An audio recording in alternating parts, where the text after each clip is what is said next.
ధన్యవాదములండి. ఇప్పుడు ఒక విశ్వదాభిరామ వినురవేమ అని ఒక పద్యం ఉంది. అది మన అందరికీ తెలిసిందే, చాలామందికి తెలియదని కాదు. ఇప్పుడు పిల్లలకు తెలియకపోవచ్చు, ఎందుకంటే తెలుగు అంతంత మాత్రం అయిపోయింది. కాబట్టి ఈ పిల్లలకి ఇది నేర్చుకుంటారని నేను నా ఉద్దేశంతో ఇది చెప్తున్నాను. అనగననగ రాగం అతి శైలుచు నుండు, తినగ తినగ వేము తీయనుండు, సాధనమున పనులు సమకూరు ధరలోన, విశ్వదాభిరామ వినురవేమ.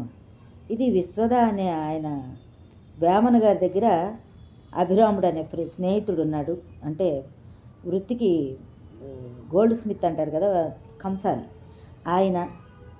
ఆయన ప్రియురాలు విశ్వద. ఈయన అభిరాముడు, ఆవిడ విశ్వద. ఇద్దరిని కలిసి వచ్చేటట్టు ఈ పేరు ఆయన పెట్టుకున్నారు. విశ్వదాభిరామ వినురవేమ.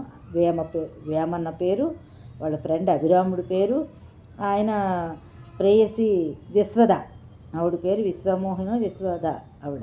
వీళ్ళు ముగ్గురు కలిపేటట్టు ఈ పద్యం వచ్చేటట్టు ఆయన లాస్ట్లో పెట్టుకున్నారు ఆయన మొకుటంగా. ఇది అంటే అనగననగా రాగం అతి శైలుచునుడు. రాగం అనగా అనగా అనగా మధ్యలో నుంచి తీయగా గానం మంచిగా పాడొచ్చని.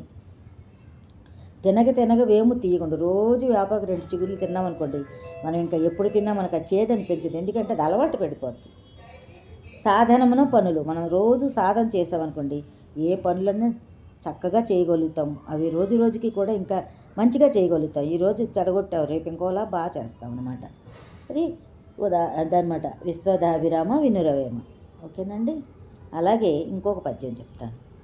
చంపదగిని ఎట్టి శత్రువు తన చేత చిక్కెనేమి కీడు చేయరాదు, పొసగ మేలు చేసి పొమ్మనుటియే చాలు, విశ్వదాభిరామ వినురవేమ. ఇందాక విశ్వదా గురించి అభిరామ గురించి చెప్పేశాను కాబట్టి ఇప్పుడు చెప్పవసరం లేదు.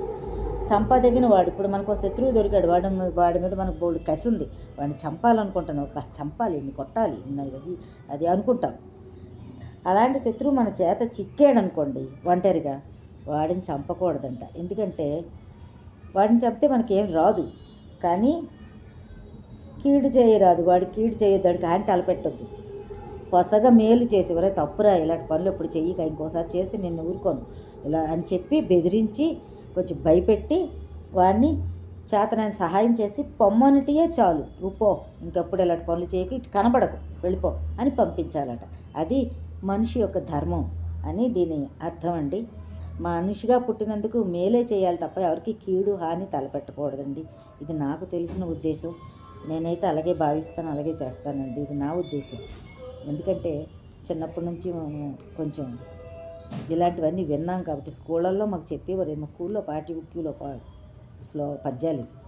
అయ్యా, విన్నందుకు మీ అందరికీ ధన్యవాదములు. నమస్తమాంజలి. మీ విజయలక్ష్మి రామదాస్. సంతోషం.